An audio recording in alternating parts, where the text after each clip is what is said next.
स्वागत है आप सभी का आपके अपने YouTube चैनल ऐसे स्टडी पॉइंट्स में।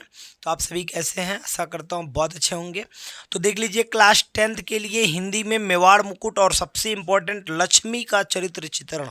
ठीक है, तो लक्ष्मी का चरित्र चित्रण भी आपको पेपर में आने वाला है, फिक्स कर लीजिए। देखिए, सर्ग और सर्ग के बाद अगर जो कोई इंपॉर्टेंट है, देखिए सर्ग तो मोस्ट इंपॉर्टेंट हो गया, उसके बाद कोई इंपॉर्टेंट है तो महाराणा प्रताप और ये लक्ष्मी और एक दौलत सिंह का एक और मैं इसमें वीडियो आपको दिखा दूंगा ताकि आपको कोई दिक्कत ना हो। तो चलिए, लक्ष्मी का चरित्र चित्रण हम देख लेने वाले हैं। तो लक्ष्मी के बारे में भी हम सीख लेने वाले हैं, बस एक बार वीडियो को देख लीजिए, आपको ये तैयार हो जाएगा। ठीक है भाई, चलिए तो देख लीजिएगा लक्ष्मी का चरित्र चित्रण। लक्ष्मी कौन थी? तो महाराणा प्रताप की जो है अर्धांगिनी यानी पत्नी थी।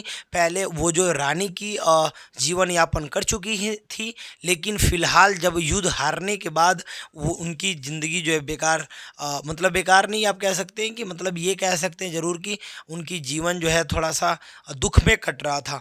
वो दुख की जो घड़ी थी, उस घड़ी से वो कैसे पार हो रही हैं, उस कंडीशन को कैसे वो जो है समझ रही हैं और उससे सीख लेना चाहिए, तो वो चीज़ें मैं आपको यहाँ पे बताने वाला हूँ। चलिए थोड़ा सा देख लेते हैं भाई और समझ लेते हैं। ठीक है, देखिए सबसे पहले तो मेवाड़ मुकुट क्वेश्चन पूछे, खंड काव्य के आधार पर किसी नारी का कह दिया तो भी आपको लक्ष्मी का ही, चूँकि एक और है इसमें, उसमें वो है, जो लक्ष्मी के बाद भी एक लड़की है दौलत। ठीक है, तो उसके लिए काम नहीं करना है फिलहाल, हम इनके लिए भी लक्ष्मी के लिए भी बता सकते हैं।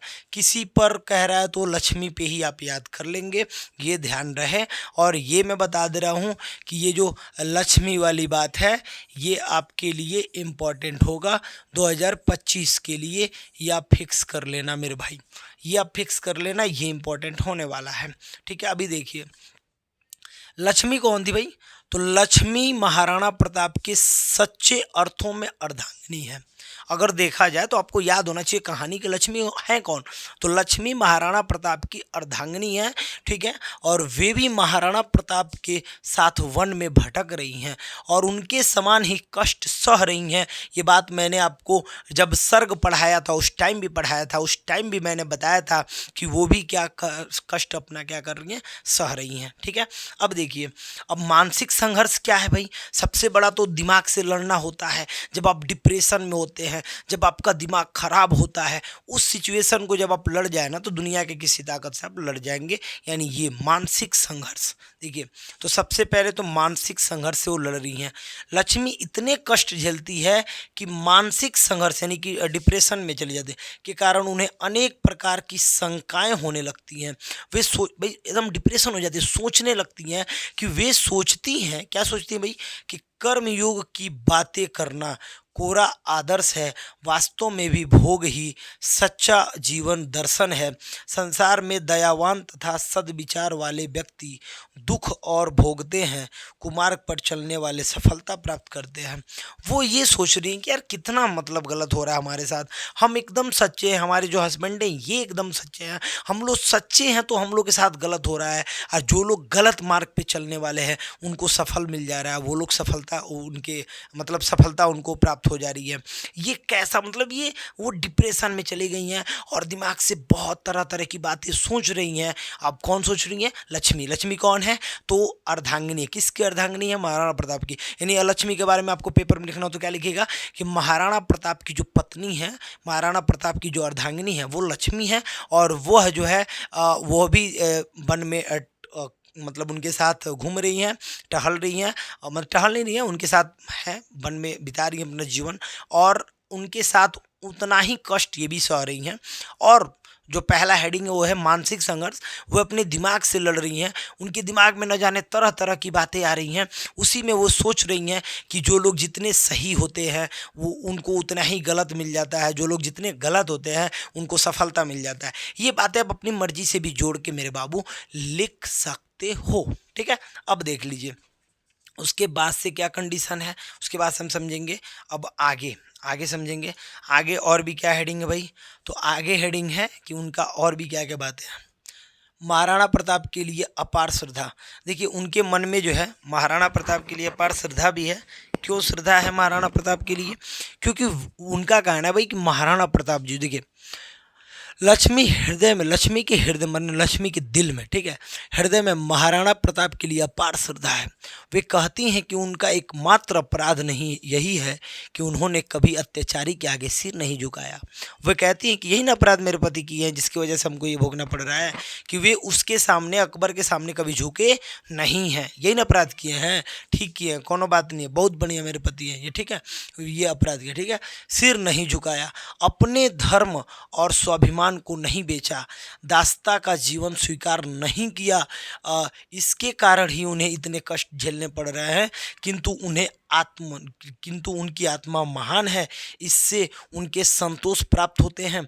वास्तव में लक्ष्मी का यही खेद है कि निर्दोष होते हुए भी महाराणा प्रताप इसने कष्ट भोग रहे हैं। वे सोचते हैं कि मेरे पति का क्या दोष है यार, यही न किया है कि अकबर के सामने झुका नहीं है, अकबर के सामने दासी नहीं बना है, यही न किया है, और अपने स्वाभिमान को नहीं बेचा है।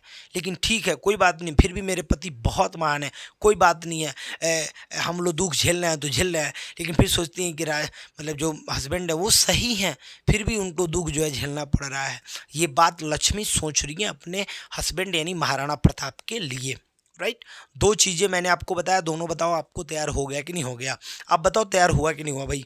अब उसके बाद थोड़ा सा देख लेना बाबू, इधर देख लो। पर दुख का कर्त मैंने दुख कतरा था।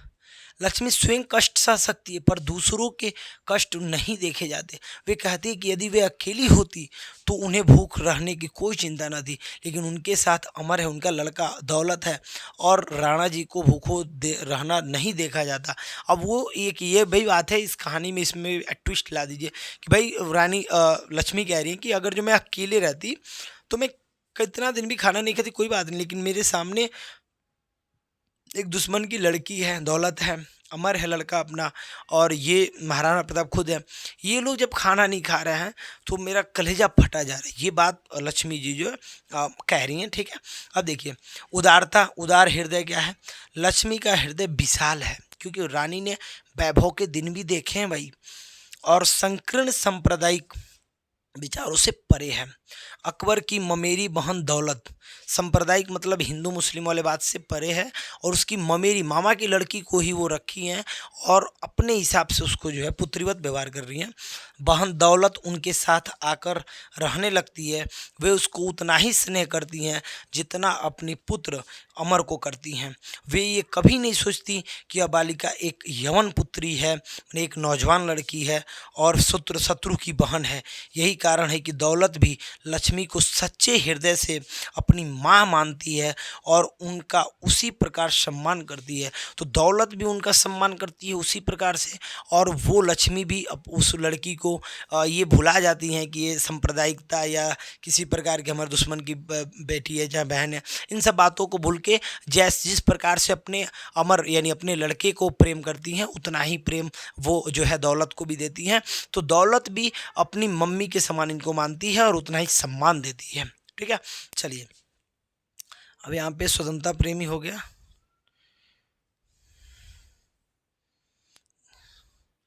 यहाँ पे एक बात है कि स्वतंत्रता की भावना को विजय होती है।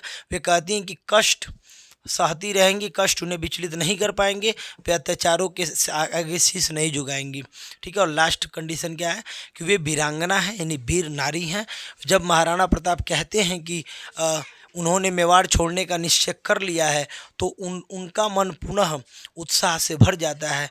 वे राणा से कहती हैं कि वे उनकी चिंता न करें, वे छतरानी हैं और वे जौहर करना जानती हैं। वो जानती है कि मैं जौहर मतलब वो जौहर कर लूँगी, आग में कूद जाऊँगी, लेकिन मैं किसी अन्य राजा के सामने गुलाम बन के नहीं रहूँगी। जौहर करना, जौहर मतलब वही होता है, ठीक है। निष्कर्ष, अब निष्कर्ष क्या निकला, निष्कर्ष के रूप में आप कह सकते हैं कि रानी लक्ष्मी उदार हृदय वाली हैं, साहसी हैं, सहनशील हैं, ठीक है, और एक आदर्श पत्नी तथा स्नेही माँ भी हैं। संकटों के झंझावट कभी कभी उन्हें विचलित कर रही है, लेकिन फिर भी देखिए कर देते, किंतु अंत में उनकी दृढ़ता और उनके स्वतंत्र प्रेम की ही कहानी की विजय होती है। और कष्टों के समक्ष नतमस्तक होने से इनकार कर देती हैं, मैंने कष्टों को झेलती रहती हैं लेकिन कभी झुकती नहीं है। तो ये था पूरा का पूरा जो भी बात मैंने बताया, इसको आप एक दो बार भी सुन लेंगे तो रानी लक्ष्मी के बारे में आपको टोटल बातें याद हो जाएंगी। हेडिंग नहीं भी याद आ रहा है, जो मेरा बात है ये बतिया लिख दीजिएगा, आप पास हो जाएंगे। ठीक है भाई, तो चलिए मिलते हैं नेक्स्ट वीडियो में। ओके।